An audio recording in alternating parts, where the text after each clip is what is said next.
સુરતના બનાવટી લેટરકાંડમાં પાટીદાર દીકરીના સરઘસ મુદ્દે સમાજમાં રોષ છે। પાટીદાર અગ્રણી અલ્પેશ કથિરિયાએ પણ નિવેદન આપ્યું છે કે દીકરી આંતરિક રાજકારણનો ભોગ બની છે। અલ્પેશ કથિરિયાએ કહ્યું કે અમે દીકરીને જેલમાં જતા ન બચાવી શક્યા, અમે દીકરીને જેલમાંથી સન્માન સાથે પાછી લાવીશું। દીકરીનું નામ એફઆઈઆરમાંથી નીકળે તેવા પ્રયત્ન કરીશું। દીકરી સાથે આ પ્રમાણેનું વર્તન અયોગ્ય છે તેવું ધાર્મિક માલવિયાએ પણ કહ્યું છે। એટલે આ પાટીદાર नेताओं पण अत्यारे निवेदनों आपी रह्या छे ने कही रह्या छे के दीकरी ए आंतरिक राजकारणनो भोग बनी छे।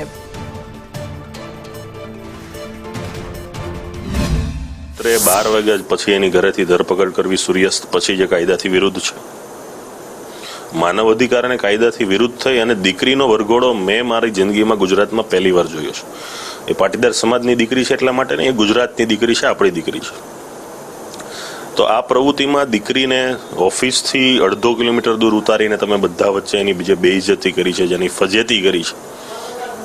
तेमां जे कोई पण गुनेगार छे, अधिकारीओ होय के कोई पण होय, एना विरुद्ध कार्यवाही थवी जोईए अने तत्काल धोरणे दीकरी जामीन मुक्त थाय ए माटेना प्रयास थवा जोईए ने थवा जोईए। एनी अंदर क्या गुनानी अंदर कोई एनो एवो पहेलेथी इरादो नहोतो के आनी अंदर संडोवाय।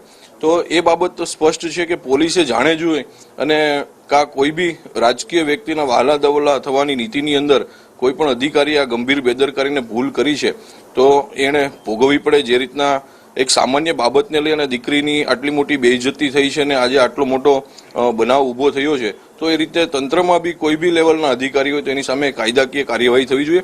अने आमां तो मानव अधिकारनुं पण खूब मोटुं हनन सामे देखाई रह्युं छे, तो ए दिशामां पण कार्यवाही थाय एवी मारी मांग।